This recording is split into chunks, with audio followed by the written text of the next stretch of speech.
생방송으로 준비했습니다.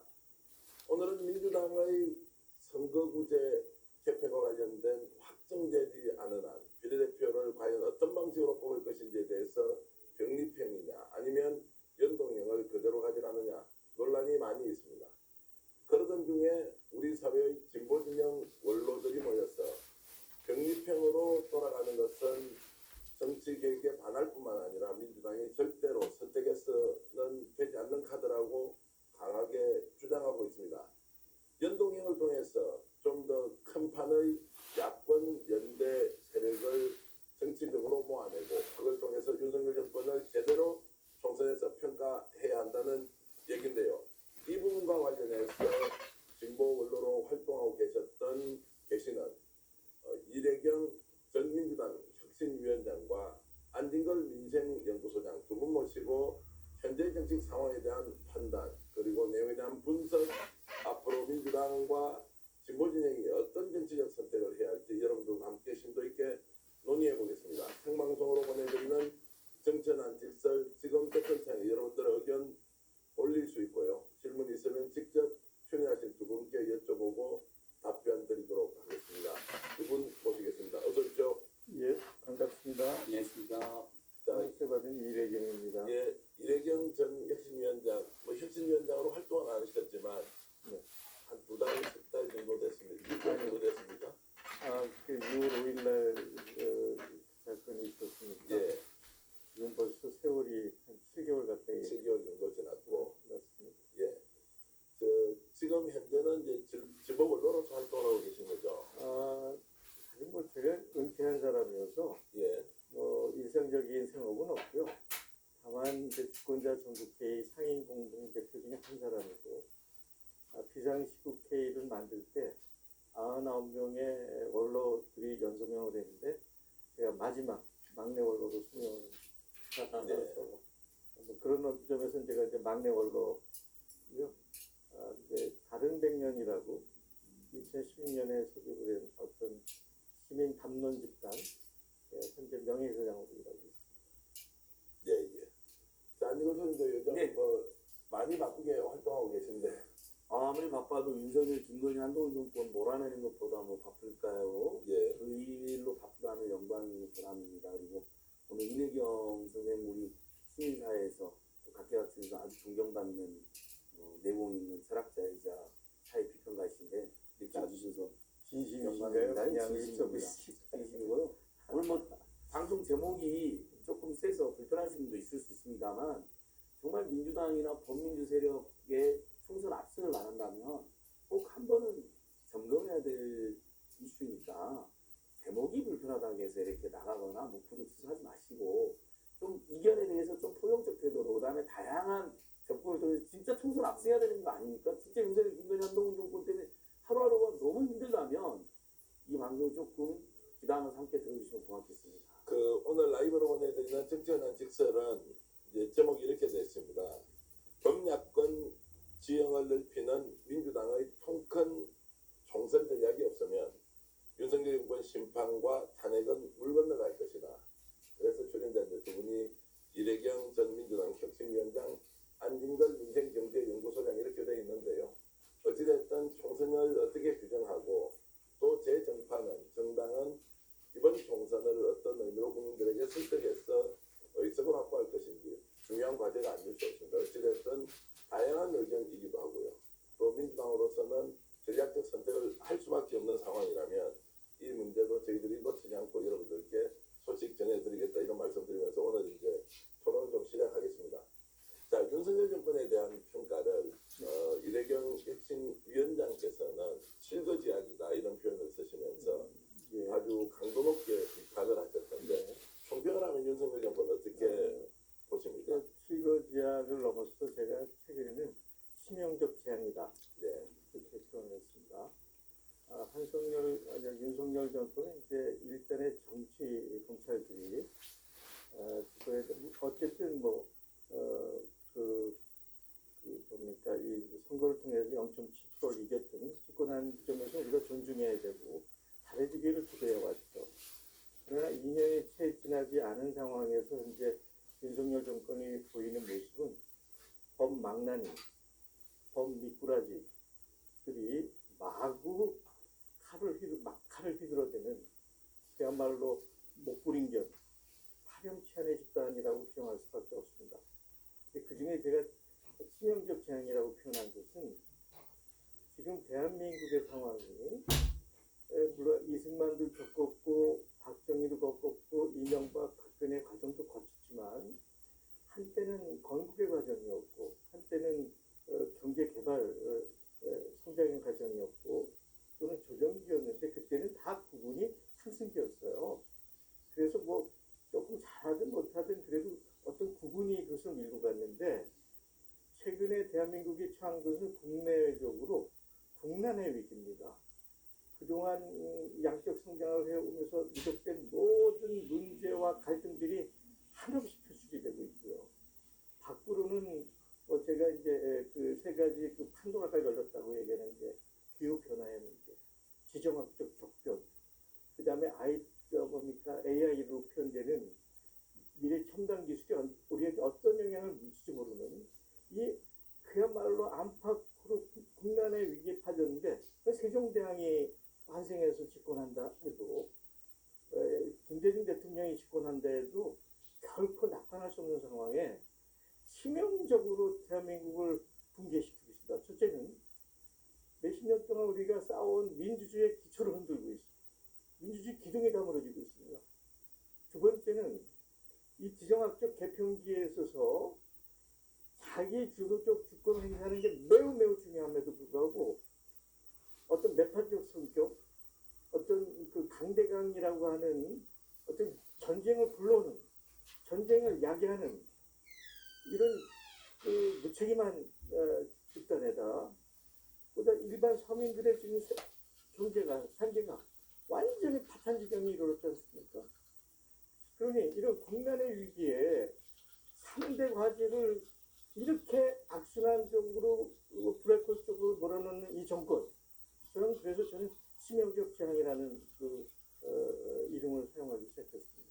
그러니까 이제 이 말씀은 우리 사회가 지금 현재 겪고 있는 것은 기후변화라고 하는 한 번도 인류가 경험하지 못한 상황의 불확실성, 그리고 AI를 비롯한 첨단 과학기술로 과연 앞으로 인류 문명은 어떻게 전개될 것인지, 세 번째는 초당대국의 패권 전쟁으로 인해서 지정학적인 불안 요인들이 훨씬 더 커지고 있는데 이런 거대 담론에 대한 우리 사회, 정치 또는 국정운영 책임자들의 비전과 계획은 전혀 보이지 않는다. 그런 상황에서 오히려 우리가 이미 확보하고 있는 민주주의가 상당 부분 붕괴되고 있고 그것으로 인해서 국정은 사실상 파탄, 민생은 몰락, 정치는 더욱더 나락으로 빠져들고 있다. 이런 말씀으로 제가 이해를 하고요. 저보다 더 요약을 잘해주시네요. 이제 그럼에도 불구하고 저희들은 이제 현재 정치 문제를 얘기하지 않을 수 없는데, 자, 그래서 윤석열 대통령이 국정운영 잘못하고 있다. 한동훈 비대위원장을 아바타로 내세워서 국힘이 총선에만 몰두하고 선거에서만 이기려고 한다라고 비판하지만 대중은 또 그렇지 않습니다. 한동훈 띄우고 나니까 여론조사상으로 보면 이렇게 하면 이재명과 한동훈의 경제 구도가 만들어지겠다라고 생각하는 또 대중들이 생기고 여론조사상으로 이게 숫자로 나타나고 있습니다. 안 소장님. 이런 부분은 어떻게 봐야 됩니까? 그 윤석열 정권을 맹비난하는 민심이 한 60%, 70% 되지 않습니까? 네. 윤석열의 지지율이라는 게 30에 35% 나오는데 그것도 사실 일부 지역과 60대, 10대 어르신들에서 거의 막 70%의 높은 지지가 나오니까 그게 평균으로 돼서 30, 35%지 실제 바닥 민심 문제는 20% 안팎도 안 된다고 봅니다.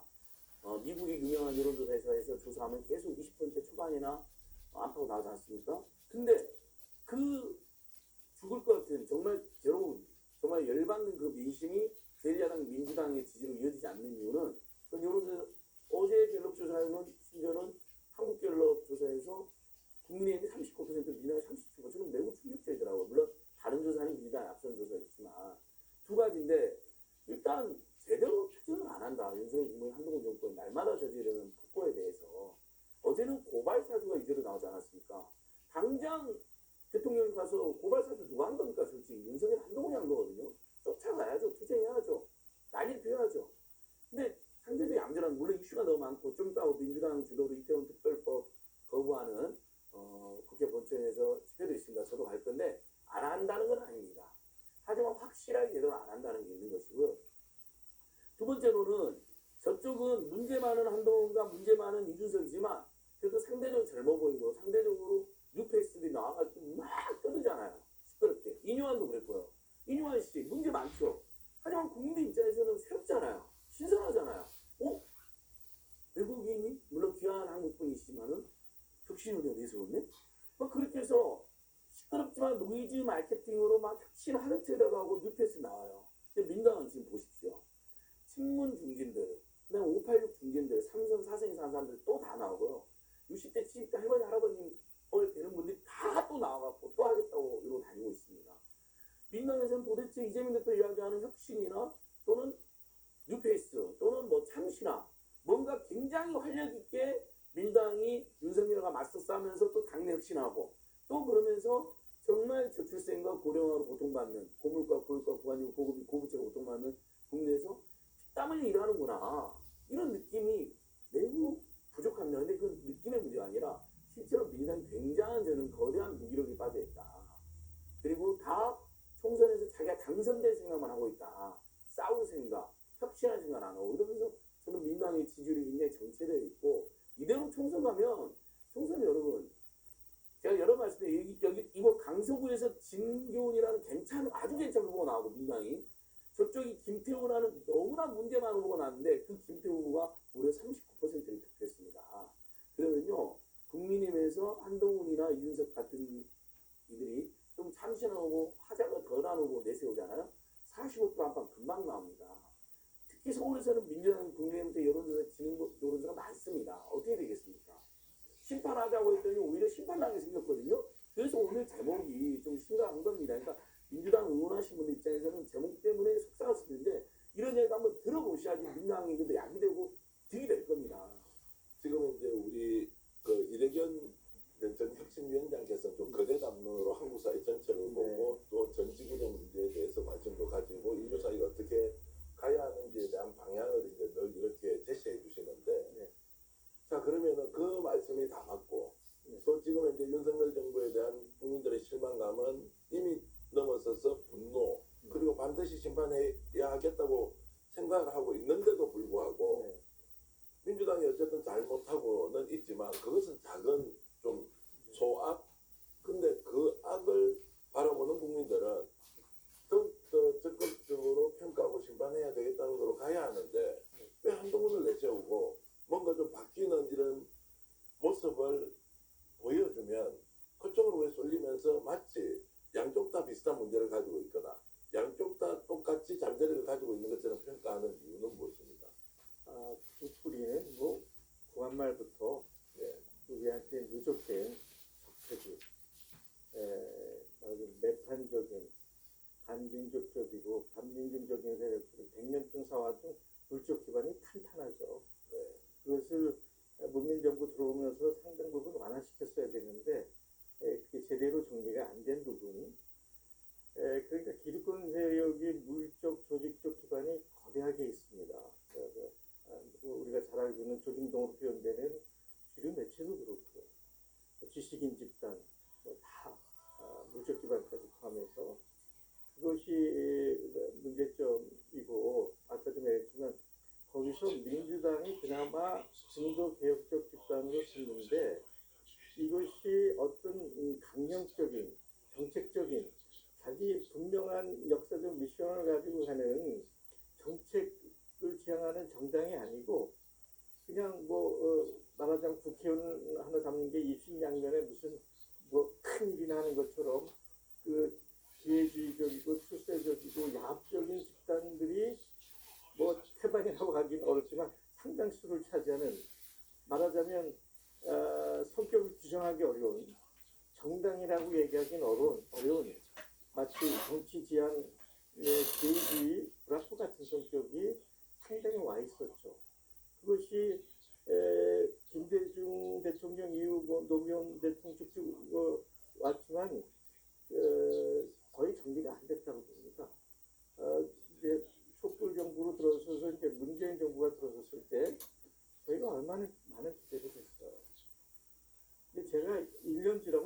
희망을 해서 축단을 썼습니다.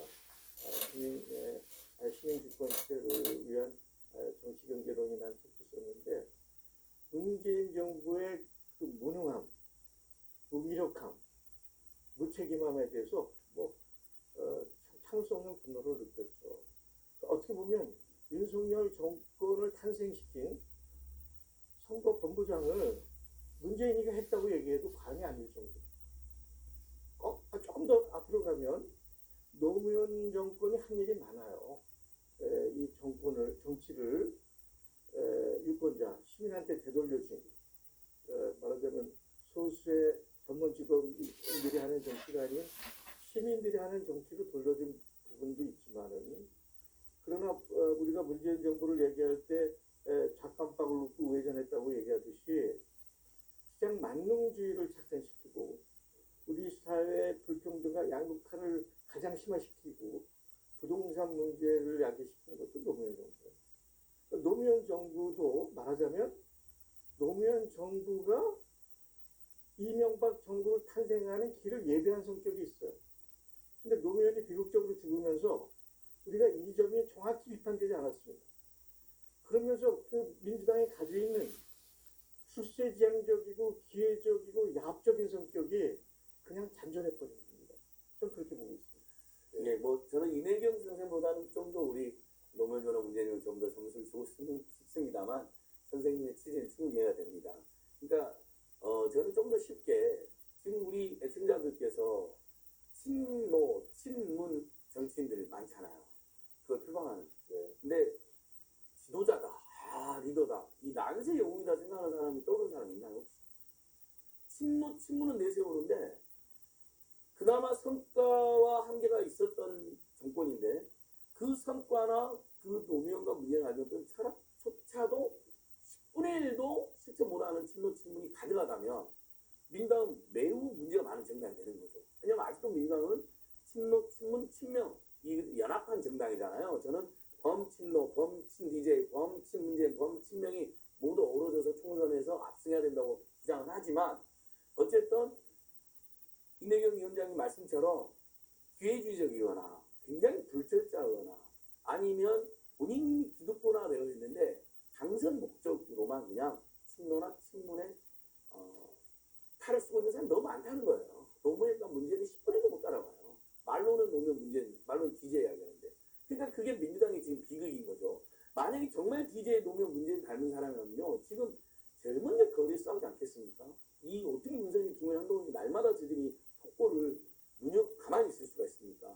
그 다음에 고물가, 고물가, 고환율, 고금리, 고통받는 서민에 대해서 뭐라도 보탬대로 뛰지 않겠습니까? 저희 민생경제연구소 같은 곳으로도요 10만 원만 달라, 20만 원만 달라는 전화가 쏟아집니다. 어디에서도 나를 챙겨주는 데가 없다, 죽겠다고. 작년에 10만 명의 시민들이 10만 원 이하의 절도 사건으로 걸렸습니다. 10만 명이나 되는 분들이 10만 원 이하 절도는 정말 생경 사건 아니에요. 정말 아이들이나 본인이 죽게 생겼으니까 뭐 훔치다가 걸린 건데 10만 명이나 됩니다. 벌금이 없어서 감옥 가는 사람은 5만 명이나 됩니다. 근데 민주당 의원들이 그거에 대해서 막 이야기하고 막 눈물 흘리고 내일처럼 나선 사람 저는 못 봤어요. 많지 않아요. 그중에 제일 나은 사람이 이재명 대표라고 저도 생각합니다.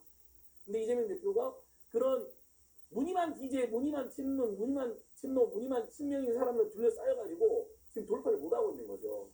제가 이제 질문하는 거는 이렇습니다. 간단히 여쭤보면, 자, 알겠습니다. 민주당 의원들 제대로 역할 못한다, 무능하다, 무기력하다, 좋습니다. 그럼에도 불구하고 거학이 있고 또 이런 잘못이 존재하고 있으면 왜 유권자들은 이것을 비슷하게 바라보고 둘 다 똑같은 놈이다, 둘 다 똑같은 문제다라고 이제 하고 있는 것이 좀 객관적으로 보지 못하는 거 아니냐. 라는 게 이제 민주당을 편들거나 누구를 더 폄훼하게 하는 게 아니라 왜 우리 대부분 그렇게 보지 못하는가에 대해서 제가 이제 질문을 드리겠습니다. 제가 그 질문을 제가 짧게 답하고 위원장 말씀 듣고 싶은데요. 그래도 국민들께서 현명해서 그래도 제1야당 민주당에 대한 기대와 응원을 포기하지는 않았죠. 그게 지지율이 40에서 45% 나옵니다. 그래도 물론 어제 오늘 갤럽 조사는 37% 나왔지만 남은 조사는 40% 나옵니다. 그래도 민주당 중심으로 탄핵을 시키든 퇴진시키든 안 되면 총선 압승하자는 여론이 더 많죠. 저는 그걸 부정하는 게 아니라 저도 그런 마음인데 더 좋은 민주당이, 더 강한 민주당이, 그리고 정말 범약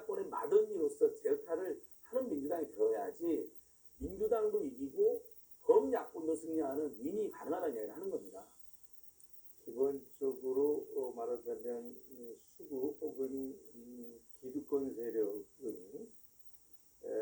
일반 시민들이 등장하는 걸 두려워하죠. 원칙론적입니다. 그래서 기본적으로 정치에 대한 관심을 분산시키고 우리가 3S라고 하잖아요. 그런 식으로 해서 정치에 무관심하게 하고 냉담하게 하고 부정적인 의식을 확대시킨과 동시에 개혁 진보 세력들을 갈라치기, 이거 유명한 디바이드 앤 룰이라고 그러잖아요.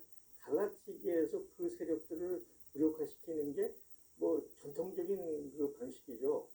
그 방식을 대응하기 위해서 이번 총선에 갖고 있는 의미는 저는 전략이라고 그럴까 의미는 세 가지라고 봅니다.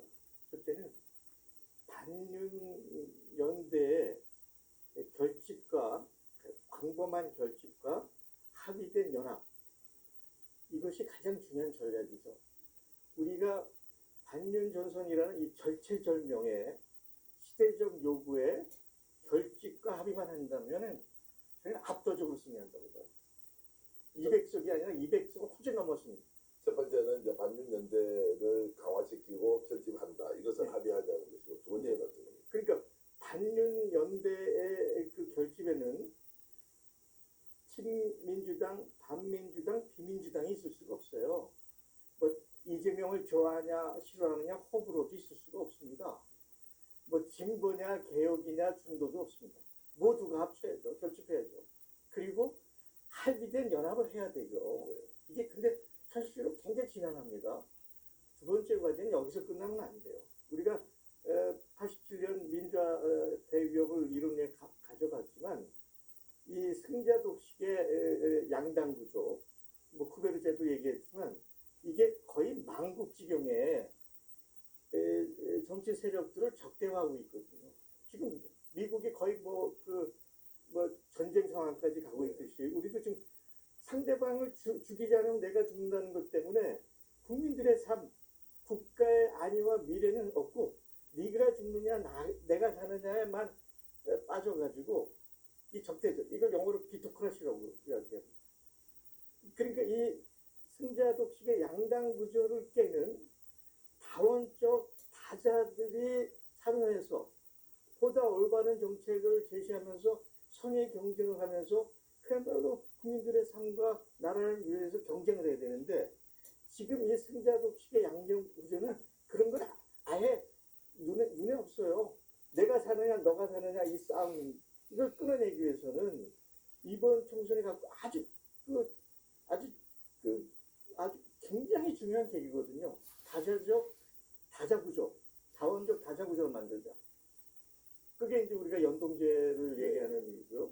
조금 더 나가면 제도 정치가 수백 년 된 선거제를 중심으로 한 서구의 제도 정치는 이미 한계가 왔습니다.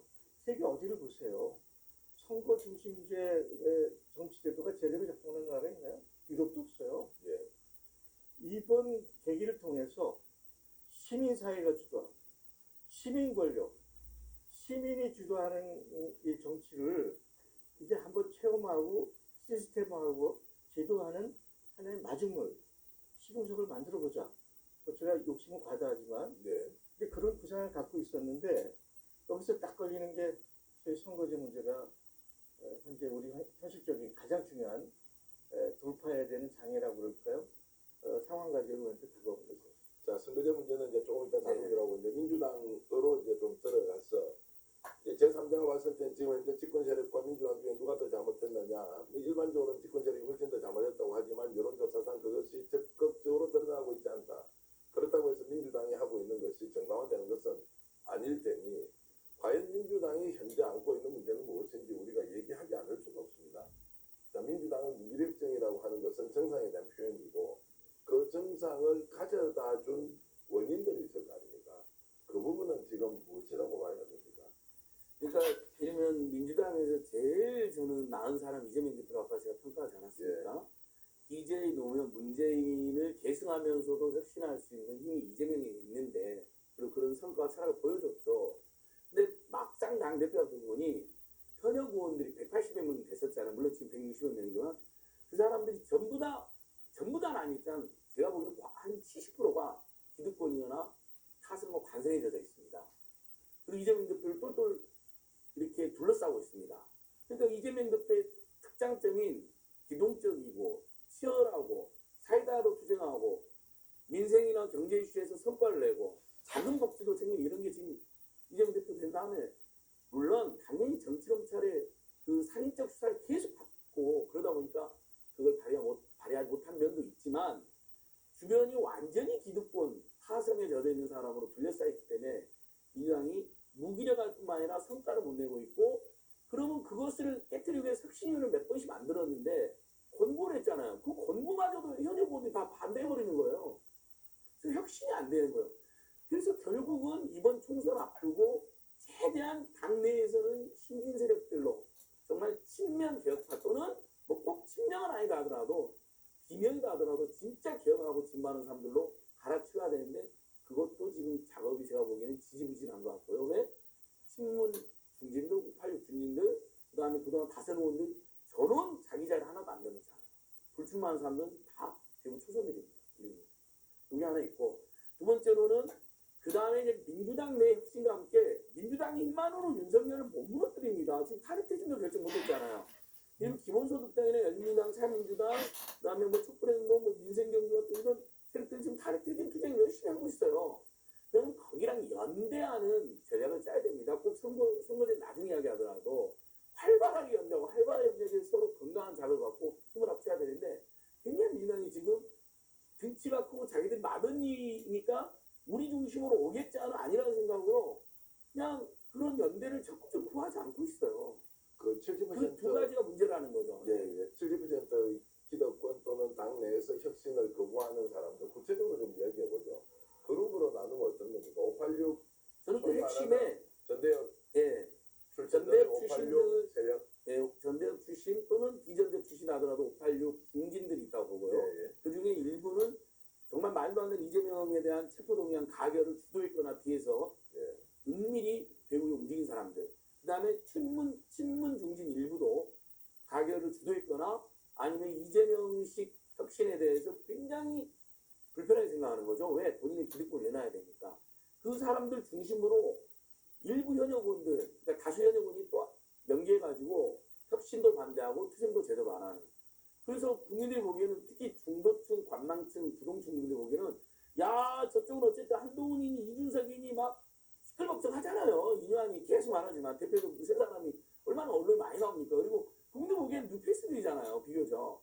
근데 민당 쪽으로 가보면 와 노무현 정부 때 문재인 정부 때 정말 장관 뭐 원내대표 대표 뭐 다 해먹었던 사람들이 아직도 또 나오려고 그래. 그럼 이재명의 혁신은 빛도 발하지 못하고 있어. 그리고 해먹고 다 해먹었던 이낙연은 탈당을 해. 민당이 욕 엄청 해놓고 야 저 민당 세력들 형편없네. 아직 내 윤석열 너무 싫지만 내가 민당에 표면 주고 싶지 않는 이런 분들이 지금 30% 안팎 있는 겁니다. 이분들 마음을 얻기 위해서 대대적인 혁신해야 된다는 거죠. 혁신해야 된다는 결국 바꿔야 된다는 거지 예. 않습니까? 인적 쇄신을 예. 통해서 바꾸는 것밖에 없는데 이런 문제인식이 있지 않습니까? 586 출신들, 전대협 출신 그리고 민주화를 과거에 외쳤던 민주당 국회의원들의 기득권 구조 이거 혁파해야 된다. 이 부분은 어떻게 보십니까? 저는 사실 현실 정치를 예, 일반 국민 누구도 몰라요. 예, 그 개초가 저한테 항상 당신이 무슨 자격으로 나가서 정치 혁신 얘기를 하고 현안을 얘기하냐고 아주 맞는 얘기입니다. 저도 뭐 작년 6월 달왜 혁신위원장을 내정해서 저한테 요청을 했는지 아주 큰 퀘스천인데요. 원론적으로 얘기하면 기업이 저기 하기 위해서는 끊임없이 역동적 자기 혁신 기제를 작동시켜야 되거든요. 매개 이론이라고 얘기할 수도 있고 기업보다 더 중요한 정치는 계승과 혁신이라는 자기 역동성과 지속성을 유지 못하면 정치는 정치가 아니죠. 그건 기득권이 되는 거죠. 거기서 중요한 것은 진입이 항상 열려 있어야 돼요. 진입이 개방돼야 됩니다. 그래야 새로운 방식, 새로운 시각, 새로운 인물, 새로운 정책들이 끊임없이 진입해 오면서 그 안에 있는 그 고여 있는 것들이 말하자면 바뀌어지고 역동을 이루어지고 혁신을 만들어내는 거고 이 퇴출이 퇴출이 냉정해야 돼요.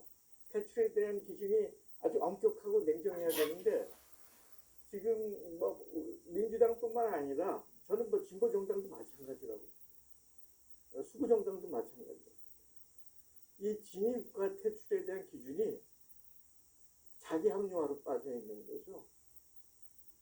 저는 그게 큰 문제라고 보고 두 번째는 아까도 얘기했지만 일부 진보 정당들은 자기 지향점 정책 강령들이 분명히 있습니다. 근데 수구 집단들, 수구 우익 정권은 명확해요. 자기네들 이해, 기득권을 강화해야 된다는 자기 미션, 자기 과제 상황이 분명하거든요. 근데 민주당은 이것도 아니에요, 저것도 아니에요. 뭐를 하자는 거지? 국민들이 민주당을 바라볼 때 민주당한테 표를 찍어서 우리 미래가 어떻게 되는 거지? 거기에 대해서 민주당이 정확한 답을 던지는 게 있을까요? 딱 한 사람이 던졌어요. 이재명입니다. 제가 이재명을 좋아하는 이유는 물론 그가 행정가로서 그가 살아온 삶의 과정에서 행정가로서 보여준 것에 대해서 저는 100% 신뢰해요. 저는 이재명하고 개인적으로 만난 건 혁신위원장 때문에 한 2시간 얘기 나눈 거. 그 전에 경기연구원에 제가 미국의 코스텔로라고 DJ를 양부로 모시고 있는 평화전도사라는 친구를 경기연구원에 제가 대본연구원으로 추천했더니 잠깐 뵙시다. 그래서 1시간 동안 국제정세에서 얘기한 거 2번밖에 없어요. 저는 뭐 그 이후에 뭐 이재명하고 접촉하거나 호불호는 없는데 개인적으로는 이재명이가 살아온 삶의 과정에서 배신하지 않을 인물이구나. 행정가로서 대단한 역량과 추진력이 있구나. 그런데 이제 제도 정치에 와서 정당 리더로서 정치인으로서는 지금 시험기에 있는 거죠. 근데 아까도 얘기했던 이재명을 싸우고 있는 수많은 여건이 이재명의 장점을 꼭 잡고 이재명이가 경험 없고 저기 한 약점만 지금 노출되어 있는 이 상황이거든요. 그럼에도 불구하고 저는 이재명을 높이 평가하는 거가 우리나라 70년 정치에서 이재명이가 던진 정치인으로서의 자기 과제, 화두, 기본사회. 나는 거기에 빠졌어. 기본사회가 주는 의미가 뭐냐면 2차 대전 이후에 서구 사회가 자기 반성을 통해서 맞아. 정치는 국가는 그 국가의 구성원, 개개인의 삶의 존엄성 그리고 안녕, 안심, 사회 안전망을 통해서 인간의 존엄성을 보장해 주는 게 국가 역할이다. 근데 우리나라 정치인 중에 그런 담론을 던진 사람이 있나요? 이재명이가 기본사회라고 던졌습니다. 기본사회 얘기를 바꾸면 서구사회 반성하고 똑같아요. 우리 사회를 구성하는 모든 국민들 개개인의 생명과 존엄을 보장하자. 난 거기에 아주 크게 박수 쳤고 그것 때문에 저는 이재명이가 답이야 라고 언제든지 과감하게 선언할 수 있습니다. 그럼에도 불구하고 민주당 내에서는 이재명 대표가 가지는 미래를 바라보는 한국 사회 그리고 자본주의 사회가 갖고 있는 병폐를 뭔가 합리적으로 개선하는데 인간의 존엄보다 더 중요한 것이 없다. 그것이 기본소득으로 가야 한다. 자, 그렇게 이제 내놨는데 왜 민주당 국회의원들은 제 생각은 이렇습니다. 80년대 학생운동을 했던 사람은 그런 인간의 근본적인 존엄과 가치, 민주주의에 대한 것들을 자기 힘을 통해서 일궈낸 거지 않습니까? 제도로는 선거제도가 있고 내용적으로는 국민주권의 시대를 열었지 않습니까? 이들은 왜 오히려 거기에 한 발 더 나가는 이재명을 마치 반대하는 것처럼 이재명의 발목을 잡는 것처럼 보이고 있습니다. 너무 어려운 질문인가요? 아니, 민주당의 정책을 보면 세상에 좋은 얘기 다 써있죠. 백과사전입니다. 성경 말씀도 있고 많은 지혜서들도 얘기하지만 봐도 뭔지를 알지 못하고 들어도 깨닫지 못하는 바라봐도 무엇인지 모르고 들어도 깨닫지 못한다. 거기에는 자기의 마음과 혼이 달려야 말을 해도 그 말에 진심이 있고 들어도 지혜가 생기는데 그 많은 백과사전식 모든 정책과 강령을 내놓았음에도 불구하고 대부분의 정치인들은 그것이 자기의 진심을 담고 그야말로 자기를 던져서 위민위공하겠다고 하는 헌신적인 얘기가 아니고 자기 일신양명에 자기 가오에 헤게모니에 마음이 있기 때문에 그런 좋은 정당이나 정책들이 제대로 작동을 안 하는 거죠. 그 사람들이 모르겠어요? 입으로는 립 서비스는 너무 아름답게 합니다. 근데 정말로 자기 몸을 던져서 우리나라 국민들을 위해서, 우리 미래를 위해서 자기를 던질 각오가 돼 있느냐? 거기에 저는 우리 모든 정치인들한테 그 질문을 던지고 싶은 거거든요. 그러니까 뭐 정치라는 게 헤게모니가 없을 수는 없죠. 근데 그 헤게모니가 그야말로 위공하는 그 하나의 미래를 만들거나 하나의 미약돌로서의 자기 헌신의 과정으로 이게 표현이 되는데 그게 아니고 내가 우선이야. 내가 잘났어. 자기 우선주의. 맞습니다. 저도 약간 덧붙이면 뭐 우리 위원장 이내경 선생님하고 제가 이재명 지표에 대한 평가는 거의 비슷한 것 같습니다. 어쨌든 성남시장 시절에도 청년수당, 무상교복, 그리고 지역 화폐 등 정말 빛나는 정책들이 만들었잖아요. 그 전후에서 민주당이 친환경 무상급식이나 반값등록금으로 전국적으로 지방정부도 승리하는 기회가 되고 결국 저는 그런 임기 2017년 문재인 대통령 당선으로 촛불시민 혁명까지 결합되면서 있다고. 그 후로 민주당이 주도하는 지금 의제가 없습니다. 문재인 정부가 코로나 대응 잘한 거 하나는 대단한 평가를 받아야 되지만 그거 외에 눈에 띄는 어떤 사회경제적 진척이 없잖아요. 근데 어제 이재명 대표 출마 죄송합니다. 신년 기장에 보니까 다시 기본사회, 특히 출생 기본소득, 정말 저출생 고령화 문제 중에 자기들이 문화적으로 욜로적으로서 아이를 안 낳는 분들도 있습니다만 한 50% 정도는 정말 사회경제적 고통과 조건 때문에 도저히 아이를 못 낳는다고 합니다. 통계적으로 보면 정규직 애를 많이 낳고 비정규직 애를 안 낳습니다. 그리고 급여가 많은 게 지금 공무원들이 애를 잘 낳고요. 급여가 작거나 비공무원이 출생률이 떨어진다. 이건 딱 봐도 사회경제 조건이 출생 영향을 미친다는 거잖아요. 아이 낳으면 아동상 지금 10만 원 정도 나라는데 기본 수당 줘가지고 뭐 50만 원이 될 수도 100만 원 될 수도 있습니다.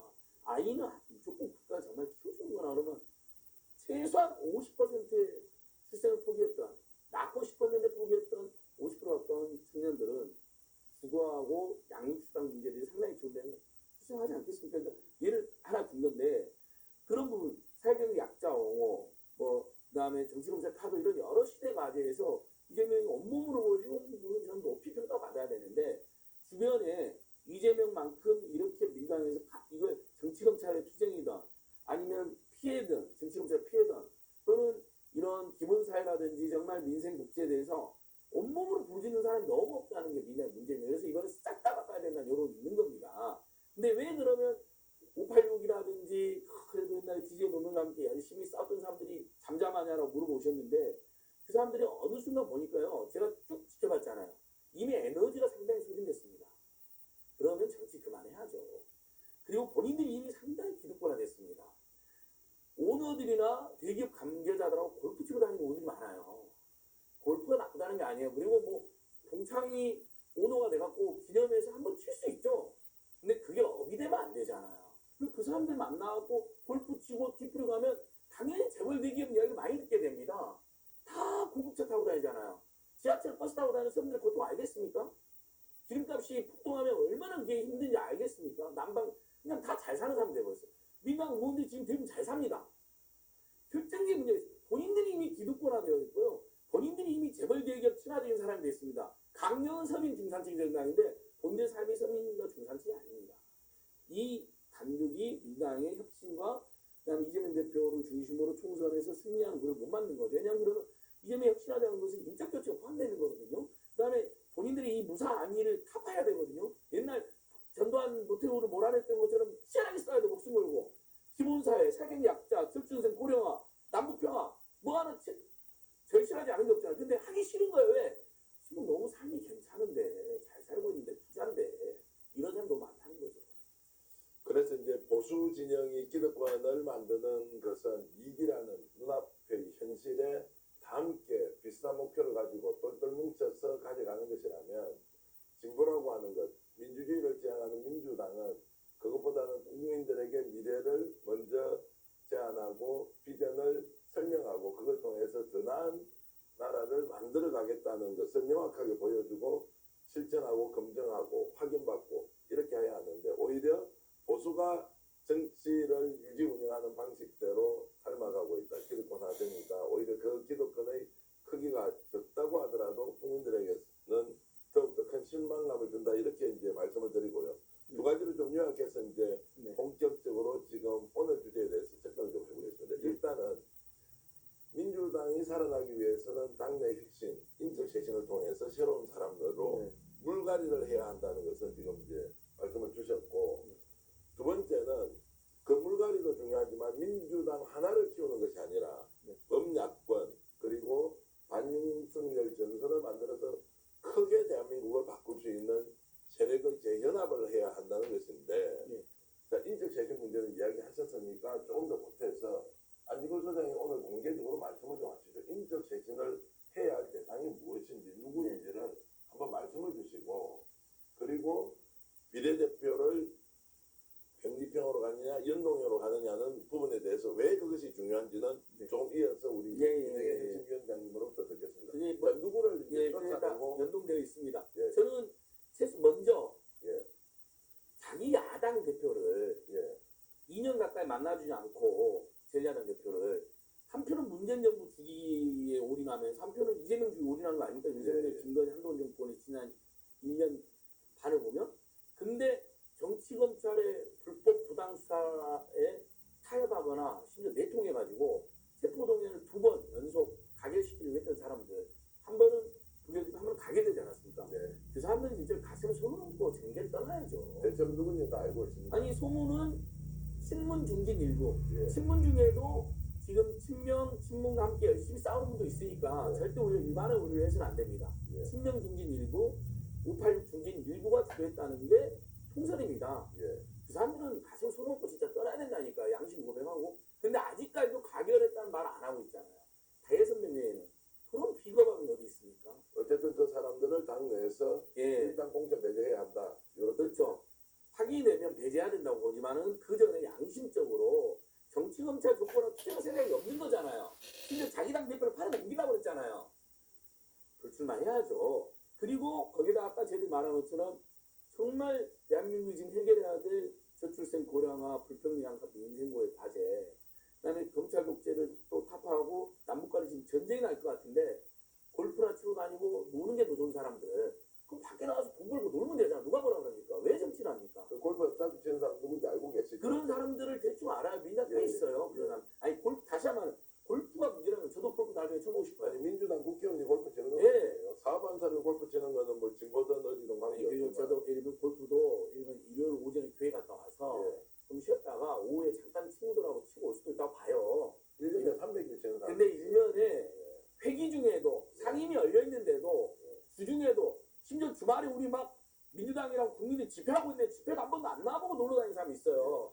그런 사람들 왜 정치를 하냐고. 그 사람들 그냥 밖에 나가서 놀러 다니면 되잖아요. 저 골프 자주 치는 사람 회기 중에 상임위 열릴 때 항상 배제시키자. 예를 들면 그렇게 이제 상징적으로 말씀드리는데 그렇게 해서 전체적으로 정치검찰 독재권에 싸울 생각도 없고 서민 중산층들이 지금 민생고에 대해서 내일처럼 생각하지 않는 사람들은 다 이제 이번엔 그만두라는 겁니다. 스스로. 그리고 공강에서 정말 치열하게 논의해서 걸러내자는 겁니다. 호남 쪽의 기득권 문제는 어떻게 합니까? 아니, 호남 민주당의 그 기득권. 호남 민주당이 오히려 그런 사람이 더 많다는 평가를 받는 많다. 거니까. 예, 기득권화 돼가지고. 최근에 제가 광주에서 활동하고 계신 언론인 한 분한테 얘기 들어보니까 지긋지긋해서 미치겠대요. 네. 정말로 영남의 국민의힘 욕하는 것보다 이번 총선에서 어찌됐든 광주에서 기득권 하대에 있는 호남의 민주당 세력을 어떤 식으로든 혁신하고 물갈이해야 한다 이런 목소리를 정말 그것 때문에 자기는 언론인으로서 직업을 포기할 수 없다 이런 이야기까지 하더라고요. 맞습니다. 지금 전체적으로 민주당 현역보다 여론조사만 50%, 55%가 불가해야 된다는 답이 나오는데 호남에서는 70% 안팎이 싹 바꿔버려야 된다 이렇게 답이 나옵니다. 그러니까 그만큼 우리 민주세력에 뿌리했던 우리 호남 민중들이 호남 민주당 세력들을 키워줬더니 오히려 그걸 배반하고 검찰 독재하고도 안 싸우고 지역 유지하고 자주 만나는 사람들 지역 유지들이고 이러면 이건 완전 민중에 대한 배신이죠. 어쨌든 이제 그런 부분이 공천 과정에서 뭔가 좀 이루어지도록 이재명 당대표를 비롯한 진민주당 공간이가 해야 한다는 이제 과제. 이것은 이제 민주당 내에서 혁신 공천을 어떻게 할 것이냐는 거고, 지금 이제 외연을 확장을 시켜서 범진보 진영, 범민주 진영의 이번 총선 전략은 어떻게 하는 게 맞습니까? 조금 이제 그 거시적인 얘기부터 구체적인 예, 얘기를 하겠습니다. 그 선거제 아까도 얘기했지만 승자 독식 구조를 뱉는 미국이나 한국 같은 경우가 불평등의 양극 구조가 가장 심각한 나라죠. 인간 개발 지수나 행복 지수가 가장 높은 나라들은 보면 다당의 다원적인 정치 구조를 갖고 있어요. 다양한 정책들이 경쟁하고 연합해서 집권도 하기도 하고 야당으로 비판도 하고 하면서 그 정책과 비판이 아주 역동적으로 작동하면서 선의적 경쟁, 선순환적 정치 구조가 이루어지죠.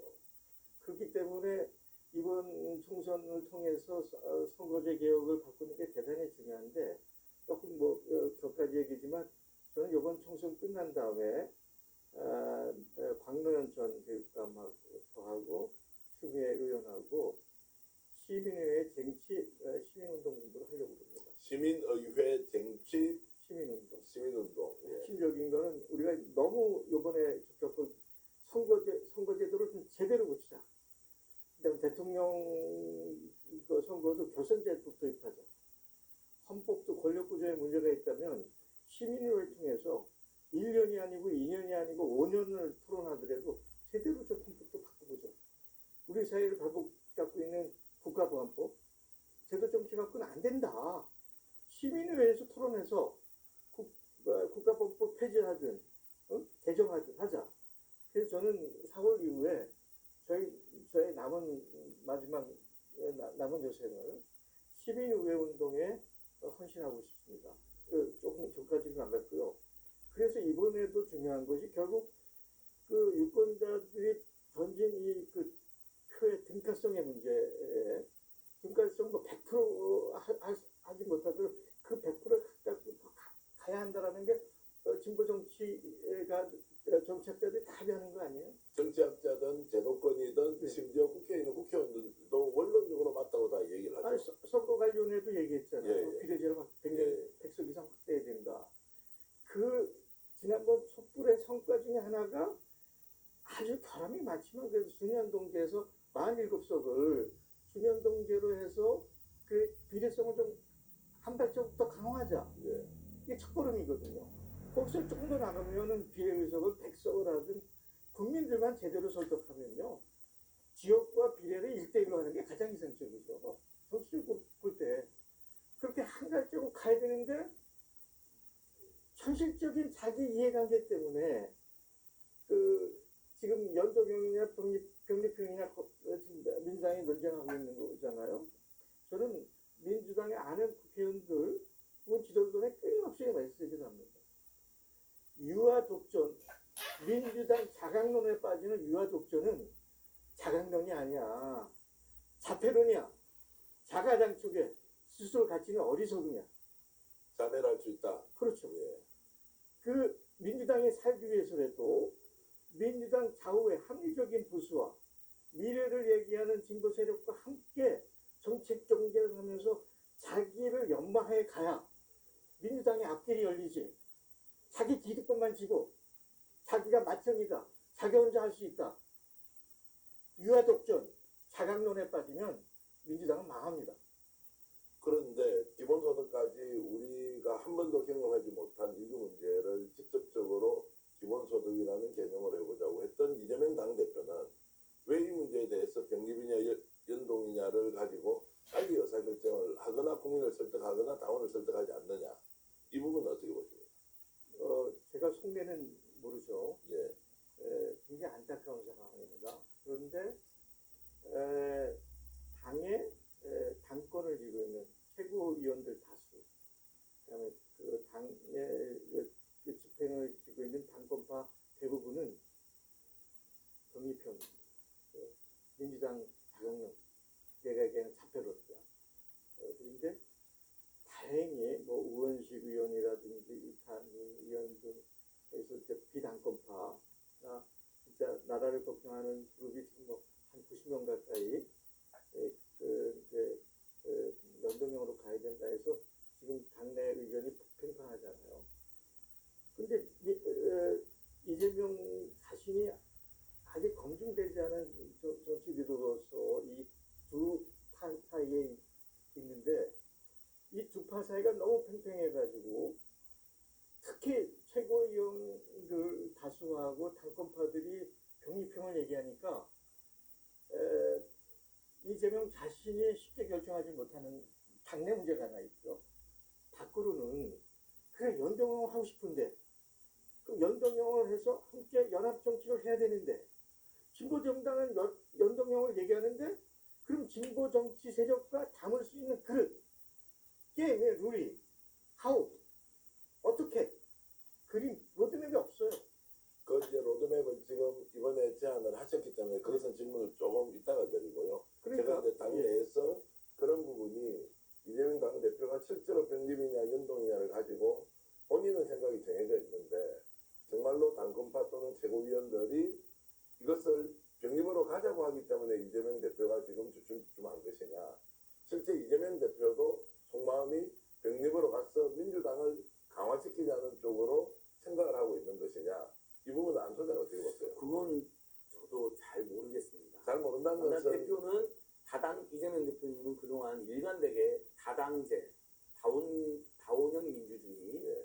그리고 표가 최대한 지역이든 정당이든 표를 우리 국민 던졌을 때 사표를 최소화해주는 연동형이 필요하다는 소식을 여러 차례 밝혀왔잖아요. 예. 그래서 저는 일단 병립형을 주장하는 분들의 의견도 일리가 있다고 봐요. 몇 가지가 있는데 일단 제도 이해가 쉽잖아요. 연동형 좀 복잡하잖아요. 특히 준연동은 더 복잡하고 그래서 차라리 병립형 가자. 그리고 민주당을 진짜 사랑하는 사람들 입장에서 대표나 최고위원회나 추천하는 진짜 괜찮은 사람들을 연동형은 또 협상을 해야 되잖아요. 그 자매정당이든 위성정당이든 어떤 형태든 간에 명부를 또 논의를 해야 돼요. 누구를 할지 외부 세력하고 그러니까 훨씬 복잡하고 지난한 과정이 있으니까 차라리 연대투쟁은 강화하되 이번에 병립 가자는 분들의 입장도 일리 있다고 봅니다만 그동안 이재명 대표님이 일관되게 주장해온 게 훼손이 되잖아요. 저는 제일 걱정하는 게 연동형이 훼손되는 것도 문제지만 이재명 대표 리더십이 엄청난 훼손과 타격이 올 거라고. 왜냐하면 본인이 그동안 계속 주장했던 거 그리고 4년 전에 민주당이 결국 이걸 강행 처리까지 했거든요. 진보 정당들하고. 그래서 그걸 가로막는 과정에서 나경원 등등이 막 폭력을 행사해서 지금 재판도 받고 있어요. 근데 이걸 다시 등입하면 설득력이 떨어지는 겁니다. 이재명 대표에 대한 리더십은 큰 타격인 거고. 그래서 저는 그게 걱정이고 대표님이 아주 신중히 고민하고 있는 걸로 알고 있습니다. 어저께 뭐 전당원 투표제 사 났는데 아직 확정된 건 제가 아니라고 지금 확인하고 왔고요. 마지막까지 본회 중에 있다라고 생각하고 그 다음에 하나 더 말씀드리면 여러분 이런 겁니다. 지금 여러분 민주당의 강화가 우리 사회 시대 정신까지 더 식발 시대 정신 뭡니까? 제가 지금 병립형을 주장하고 스피스는 안진걸 TV에 이제 저를 비판하시는 분들도 있어요. 제가 그분들 입장을 존중하면서 이렇게 한번 물어요. 윤석열, 김건희, 한동훈 정권을 하나만 빨리 끌어내는 게 가장 지금 식발 과제 아닙니까? 그러려면 그것을 민주당 혼자서가 도저히 안 되잖아요. 어떻게 그럼 문재인 대통령 어떻게 됐습니까? 촛불시민은 어떻게 됐습니까? 전국 2,300개 시민단체를 저희들이 모았습니다. 제가 그 대변인이었습니다. 민주당뿐만 아니라 제 야당, 심지어 국민의힘을 이탈한 세력들까지 모아갖고 집회까지 나오게 했습니다. 국민의 당은 당시 집회도 나왔습니다. 근데 또 그것도 겨우 됐습니다. 6개월 내내 해서. 그 다음에 마지막 또 헌재 가서 또 심초하면서 기다렸잖아요. 이게 너무나 어려운 일입니다. 혁명을 한다거나 폐기나 탄핵시킨다는 것은 그럼 민주당이 제 세력의 연대를 보여야 된다. 마더니로서 그리고 안팎으로 합리적인 보수 또 극진 진보까지 싹 안고 퇴직하러 갑시다. 근데 총선 전에가 어렵다면 총선에 갑시다. 우리 압승해서 200석으로 그럼 200석 250석 함께 노려봅시다. 그럼 지역은 민주당이 압승하게 힘을 도와주시고 비례는 자 민주당 반, 범진보세력 반, 뭐 시민사회랑 연합정당 만듭시다. 그래서 민주당도 좋고 당연히 좋고 해봅시다. 이렇게 가자는 겁니다. 이게 더 설득력 있지 않습니까? 물론 여전히 이제 병립형을 고집하는 주장하는 분들의 의견도 저는 일리 있다고 생각하고 그분들하고 싸우고 싶은 생각은 없습니다. 그러나 윤석열과 한동훈을 몰아내는 것에 초점을 맞추면 하기 쉽다. 그리고 이재명을 나중에 대통령 만들려고 하는 사람들일수록 이재명 리더십, 이재명이 말 바꿨다는 사람 안 그래도 엄청난 얼마나 많은 사람을 공격받고 있는 분인데 이것으로 또 한번 타격을 주는 것 우리가 조심해야 된다는 호소드리고 싶습니다. 자, 이 부분에 대해서 이제 구체적으로 이제 뭐, K 정치연합을 제안하겠다는 정의평에 예, 일리가 있다고 하는데 동의할 수 없어요. 예, 72비는 분명해요. 예. 예, 병립형은 과거탱이고 망국지경의 그 선택입니다. 만약에 이재명 대표가 병립형을 저기 한다 그러면 이재명 인생의 일생일대 패착을 하는 거라고 생각해요. 네, 어떤 이유든. 그래서 이제 자강파, 제가 얘기하는 자폐파들은 그 병립형을 해야 그래도 비례 뭐 20몇 석을 가져오지. 뭐 그 20몇 석 때문에 이제 병립형을 얘기하는데 그거는 너무나 큰 어리석음이에요. 어느 매체에서도 분명히 얘기했지만 병립형으로 갈 때 민주당이 얻을 수 있는 의석이 뭐 160석 왔다 갔다 하는 거고 선거 연합을 해서 연합정치, 정치연합을 했을 땐 200석 훨씬 넘었을 걸로 나오거든요. 그 핵심은 두 가지예요. 설령 비례 자석을 진보정당이나 연합하는 자매정당들의 10석을 내준다 하더라도 지금 경합적인 지역 60개가 지금 넘는 걸로 되어 있는데 만약에 연합하면 이 경합지역 거의 대부분을 승리할 수 있다라는 대충의 판단들이 돼 있죠. 더 중요한 것은 연동 병립형으로 갈 때 민주당의 애정을 갖고 있는 40대들이 정치에 대해서 냉담하고 투표에 안 나올 수가 있습니다. 투표율이 매우 중요한 상황인데 병립형으로 가면 40대가 포기를 해요. 정치를 냉담하고 안 나옵니다. 그런데 연동제를 해서 정치연합을 해서 반면연대의 열기를 저기 하면 투표율이 엄청나게 올라가죠. 이것이 사회적인 문제입니다. 예. 그러니까 원리로 보더라도 결국 정치적 다양성 확보를 위해서 다당제, 다양한 정치 세력이 존재하는 정치 구조에도 필요하고 현실적으로 보더라도 민주당은 연동형을 선택하면 오히려 의석을 더 많이 가져갈 수 있고 범진보 세력의 진보적 개념에서 예, 그렇게 하면 그 현실적으로도 이익인데 왜 반대하느냐 이제 이 질문은 제가 계속 우문으로 드리는 겁니다. 그러니까 민주당이 좀 강성 소위 말하는 강성 친명들도 나와가지고 병립으로 가자 이렇게 이제 얘기를 하고 있어서 이 친명도 예, 강성 친명도 반으로 갈렸습니다.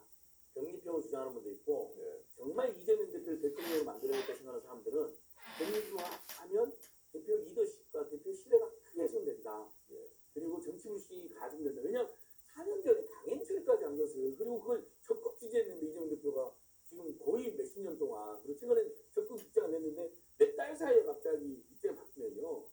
대표님의 리더십이 크게 훼손돼서 대선 후보로서도 큰 문제가 발생한다. 그리고 이 지금 연동형 주장하는 세력을 무시하시면 안 되는 게요. 양대 노총, 전국의 시민사회단체, 그다음에 소수령 진보정당 지지자들이요. 표가 300만 안 파도 됩니다. 적어도요.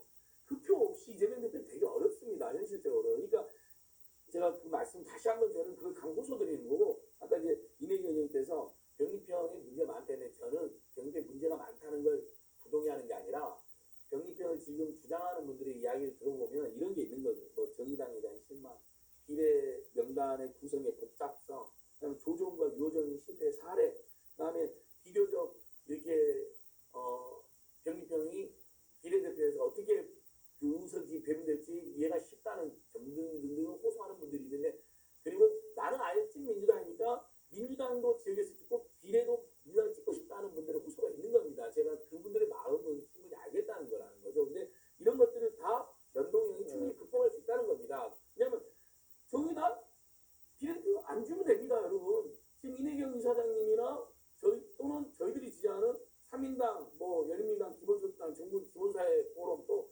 퇴진 세력이 연합하려고 하는데 거기에 표 몰아주면 되죠.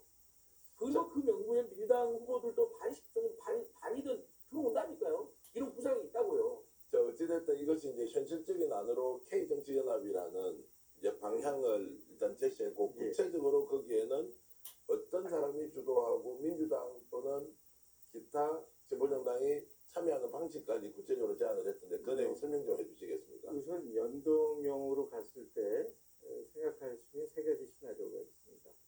대연합, 대전천합, 그거는 반년 전선에 아까 얘기했던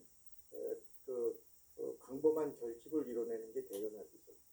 그 진보를 지향하는 그룹, 그다음에 개혁을 지향하는 그룹, 민주당, 그다음에 열린시민사회가 다 들어와서 하나가 되는. 그게 대연합이고 이제 최악의 경우에는 민주당의 진보 정당들과 결국 합의를 못해내면 그게 자매 정당이든 위성 정당이든 민주당은 마지막 선택지로 만들 수밖에 없죠. 현재 현행법상 그 중간에 위치한 게 중연합입니다. 그러니까 민주당, 친민주당의 자매 정당과 개혁과 진보를 지향하는 100%는 아니래도 상당수가 들어와서 함께하는. 그럼 일부는 떨어져서 독자적인 선거를 치르겠지만 대부분이 결합하는 이 중연합, 이 세 가지 시나리오가 있는데 저희 K정치연합의 기본적인 제안과 구상은 그 세 가지 시나리오 모두에 적용이 되는 겁니다. 뭐냐면 그 연동제를 기본으로 했을 때 정치에 참여하고자 하는 모든 재정당이나 시민단체 출신들, 이거 선수라고 저희가 얘기합시다.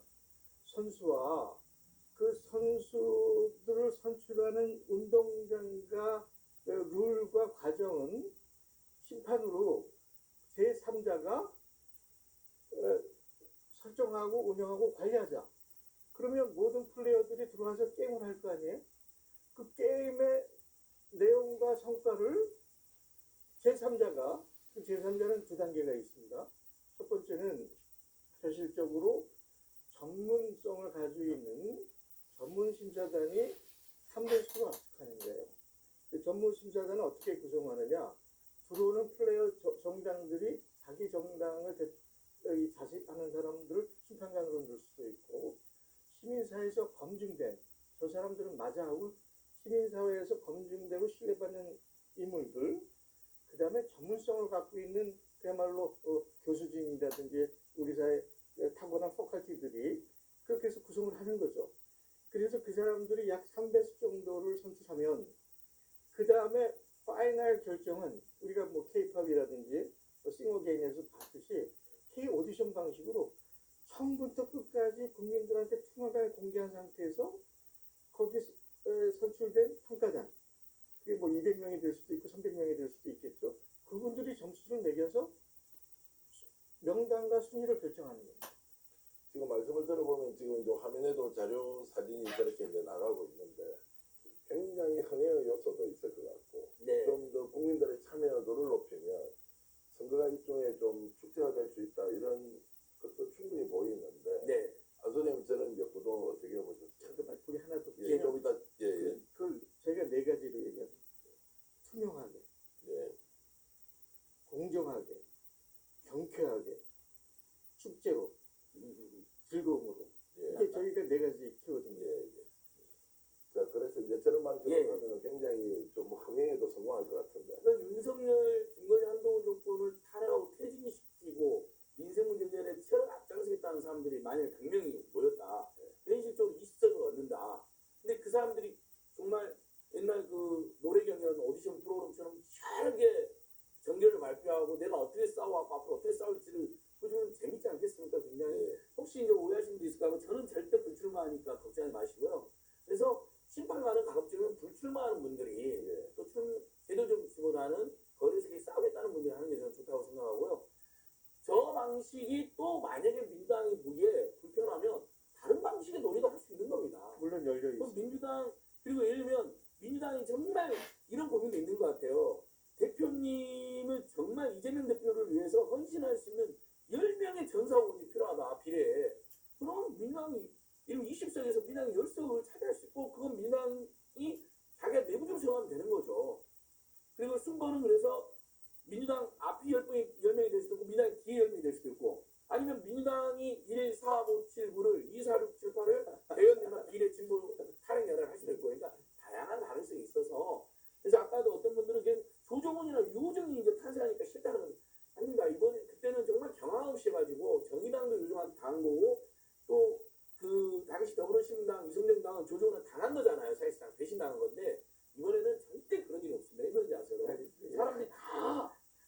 막 받고 또 지금도 두 분 무릎 두고 엉뚱한 놈은 들어올 수 없게 하는 겁니다. K 오디션 방식하면 저걸로도 걸러지겠지만 저 방식 아니나도 다 걸러집니다. 우선 이 K 오디션 방식은 아까 좀 다연합이든 중연합이든 혹은 뭐 민주당이 어쩔 수 없어서 자매정당을 하든 어느 시나리오를 가든 다 적용할 수 있는 네. 방식이거든요. 그런데 예를 들어서 정치적 현실에서 오디션 방식은 반을 채우고 각 정당의 그 현실과 배려를 통해서 믹스도 할 수 있고 하겠죠. 그러나 원칙은 투명하고 공정하고 경쾌하고 즐겁게 라는 그 오디션 방식을 원칙으로 저는 가고 싶어요. 그러나 정치라는 건 항상 뭐 켄터로스 존재라고 얘기하잖아요. 우리가 꿈과 이상과 아름다움을 인간의 머리를 갖고 있지만 정치라는 건 진흙탕 속에서 짐승처럼 싸워야 되는 거니까 그 정치 현실 속에서 새 정당의 현실을 믹스할 수 있어요. 그 운동장에 모여서 합의내면 되는 겁니다. 그래 원칙은 오디션 방식이다. 제가 쉽게 좀 풀어서 말씀을 드리면 연동형으로 갔을 경우에 민주당을 하지 않을 사람은 상당히 많을 것이다. 병립형으로 다시 말씀드리겠습니다. 병립형으로 갈 경우에 민주당을 지지하지 않을 사람들이 상당히 많을 것이다. 예. 그런데 연동형으로 간다고 해서 민주당을 현재 지지하고 있는 사람이 과연 이탈을 할 것이냐? 그것을 현실적인 계산법으로 우리가 돌려보면 결국에는 많은 사람들이 연동형을 통해서 정치 세력도 다양화시키고 또 반윤 전선을 확대시키자고 하는 것이 저는 시대적 과제이면서 당론이라고 봅니다. 생각을 달리할 수 있을 겁니다. 저희들이 오늘 제목을 이재명 이대로 가면 민주당 총선 망할 수 있다라는 제목을 썼던 것은 이 제도 하나를 어떻게 설계하고 판단하느냐에 따라서 선거 결과가 실제로 우리가 예상하는 것과 전혀 다른 결과를 낳을 수 있다는 것이 일종의 주의를 촉구하기도 하고 부탁을 드리는 것이기도 하고 조언을 하는 것이기도 하니 결국 더 좋은 정치를 위해서 이재명 대표가 선택해야 할 것은 무엇이냐. 그리고 민주당도 이겨야 하지만 나라를 더 발전시키는 선택은 또 무엇이어야 하느냐. 이런 생각을 저는 하고 있습니다. 각기 다른 의견 존재할 수 있고요. 그 존재하기 때문에 배제를 하거나 제거를 하는 것이 아니라 그것을 인정하면서 더 좋은 나라를 만들어가는 우리의 최종 선택은 무엇이 되어야 하는지를 한 번쯤 생각해보는 시간이었으면 좋겠습니다. 자, 여러분, 지금 현재 우리가 안고 있는 이 2024년 1월 이 순간이 가장 크게 우리에게 다가오는 것은 윤석열 정권에 대한 객관적 평가여야 하느냐, 아니면 민주당의 무기력에 대한 정말 우리의 반대가 나와야 하느냐, 아니면 연동형을 통해서 좀 더 많은 정치 세력이 모여서 더 큰 정치를 만들어야 하는 것인지 함께 생각해보는 시간 갖길 바라면서요. 안지국 소장님 감사드리고요. 또 이래견 혁신위원장님도 다음 기회가 있으면 거대 담론에 대한 인터뷰를 꼭 한 번 더 해서 한국 사회가 가야 할 길에 대해서 오늘 이 자리 마련해 주셔서 저는 아주 너무 부족한 자리 이렇게 와주셔서 저희도 큰 영광이었고요. 이래견 전 민주당 혁신위원장님 감사드리면서 오늘 정치연한 직설 모두 마치겠습니다. 여러분 고맙습니다. 감사합니다.